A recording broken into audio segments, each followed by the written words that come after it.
happiness, everybody. What you want, what you need, what you want, what you need.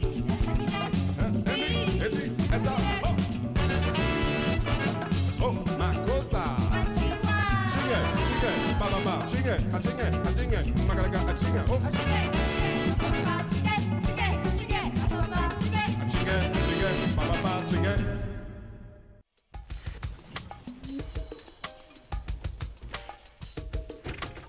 Ça va, maman? T'avais l'air contrariée tout à l'heure au téléphone. Je comprends pas. Je fais et je refais les comptes. Il manque quelque chose. Comment ça, il manque quelque chose? Il manque de l'argent dans la caisse. Tu t'es pas trompé? Il manque combien? Presque 300 €. 300 € sur la semaine? Non, juste aujourd'hui. Oh! Et c'est pas la première fois. Quoi? Eh ben oui. Au début, c'était 20 € par-ci, par-là. Je me disais que c'était des erreurs en rendant la monnaie. Et je disais à Amadou de faire attention. Mais là, je commence à trouver ça bizarre. Quand même pas que c'est Amadou qui a volé dans la caisse? Qui d'autre? Le petit là, non, c'est pas possible. Il doit y avoir une autre explication. C'est pas le genre d'Amadou, ça. T'en as parlé à papa? Mais lui aussi, il dit comme toi. C'est pas le petit. Il faut le laisser tranquille. En attendant, les trous augmentent. Et puis en ce moment, on ne peut pas lui parler. Il prend tout de travers. Tu veux que je parle à Amadou? Parler à Amadou? Ça change quoi? Hein? Moi, je veux le renvoyer un point, c'est tout. De toute manière, on ne verra jamais l'argent. Mais maman, on peut pas renvoyer une personne sans preuve? Mais quelle preuve, hein? Quelle preuve? Si l'argent disparaît, c'est forcément Amadou. Hein? Ton père et moi, on ne se vole pas nous-mêmes, non? Ce petit-là, quand je pense à tout ce qu'on a fait pour lui, j'ai cru vraiment qu'on allait le sauver de la rue. Un arbre est mal planté. On ne peut jamais le redresser. Ça, je te dis, on ne peut jamais le redresser.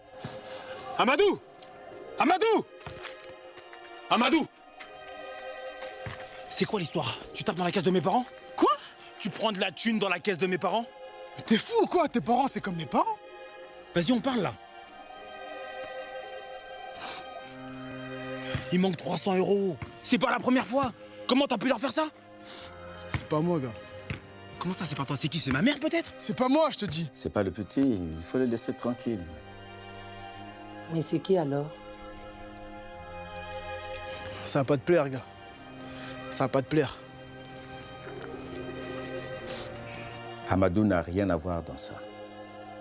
Mais où est passé l'argent? Il s'est envolé. C'est moi qui l'ai pris. J'allais le remettre. Qu'est-ce que tu racontes? Je te jure, gars.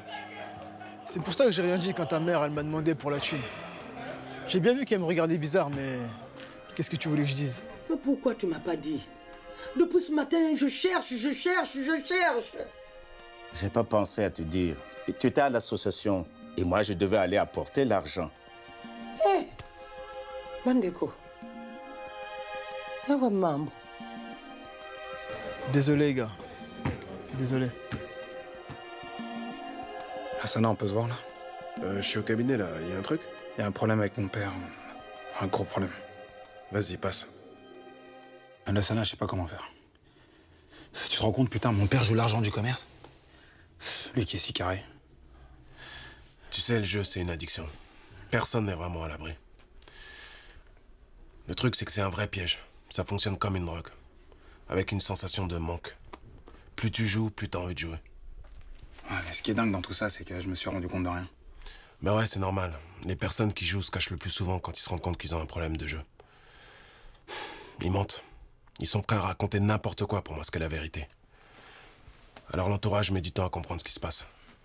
T'as rien à te reprocher, mon vieux. Je pensais pas que mon père pouvait tomber dans ça. C'est vrai que ces derniers temps, il avait l'air vraiment stressé, mais j'ai mis ça sur le compte de la fatigue. En fait, l'addiction au jeu rend irritable ou dépressif. Il faut aider ton père. Faut qu'il aille voir un spécialiste. D'ailleurs, je connais une structure très bien pour ça.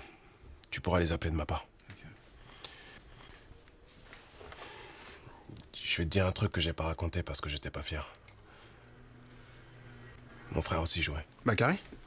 Ouais. Beaucoup. Des grosses sommes. Il a souffert. Mais nous aussi, on a souffert. Tu vois, t'es pas le seul. Mais la bonne nouvelle, c'est qu'il s'en est sorti aujourd'hui. Ouais, en tout cas, c'est chaud. Comment je vais dire ça à ma mère, moi? Tu vas trouver les mots. T'inquiète pas. T'appelles de ma part. Ok. Ok. Merci, Las.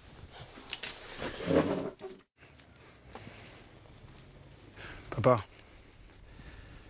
je peux te parler? Amadou m'a dit pour l'argent. Il t'a dit quoi? Qu'est-ce qu'il sait même? Sa bouche-là n'a qu'à rester fermée, hein? Il m'a dit que tu jouais et que tu perdais beaucoup. Il voulait rien dire, c'est moi qui l'ai forcé à parler. Papa, il faut que t'arrêtes avec cette histoire de jeu, là. C'est ton argent? C'est toi qui te lèves à 5 h du matin pour travailler? Ah, laisse-moi tranquille. Papa, vraiment pardon. Mais l'argent que tu gagnes à la sueur de ton front, tu peux pas le perdre au jeu bêtement. Bêtement? Tu me traites d'idiot? Tu viens te mettre devant moi pour me juger. Gilles, je suis ton père. Parle-moi autrement. D'accord?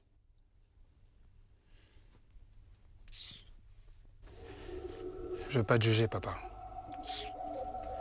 Je veux juste t'aider. Je n'ai pas besoin de ton aide. Je vais régler mes problèmes moi-même comme je l'ai toujours fait. Je suis parti de rien. J'ai quitté le pays. J'ai travaillé toute ma vie. Quand la boutique a brûlé, j'ai recommencé à zéro. Alors, je ne me mêle pas de ta vie, alors ne te mêle pas de la mienne. C'est mon problème, Gilles.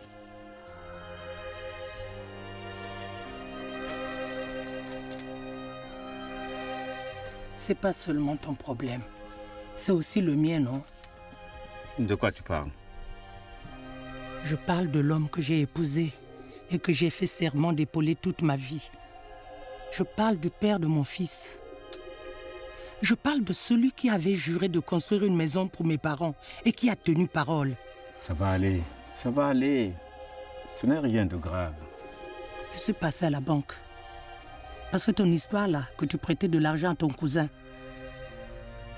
j'ai trouvé ça bizarre. Les comptes sont vides. C'est la première fois que tu me mens. Je n'ai pas menti. Je voulais juste te protéger. Tu n'as pas dit la vérité. Il faut réagir. Laisse de côté ton orgueil et accepte qu'on puisse t'aider. Soit tu te décides de t'enfermer dans ton orgueil, mais moi je ne vivrai pas emprisonné. Soit tu choisis la fierté et on se bat ensemble. Hein?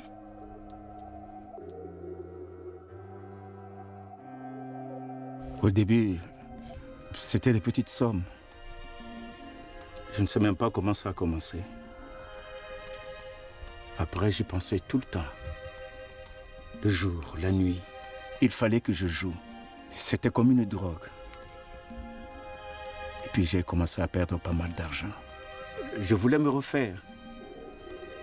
J'ai joué pour récupérer l'argent que j'avais perdu.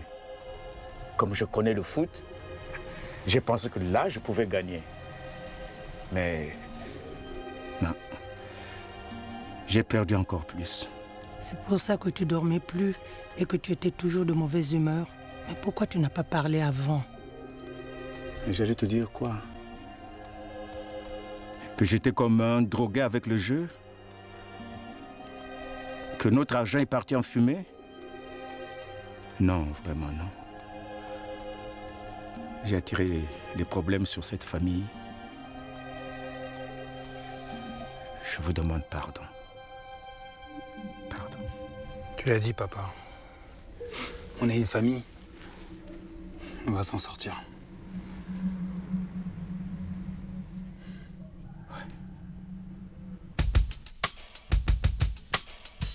L'addiction au jeu a des conséquences lourdes. Des couples se séparent. Des gens perdent leur emploi et s'endettent considérablement. Pour s'en sortir, il vaut mieux se faire aider. Le soutien des proches est nécessaire. Il faut aussi orienter le joueur vers des structures qui l'aideront à soigner son addiction.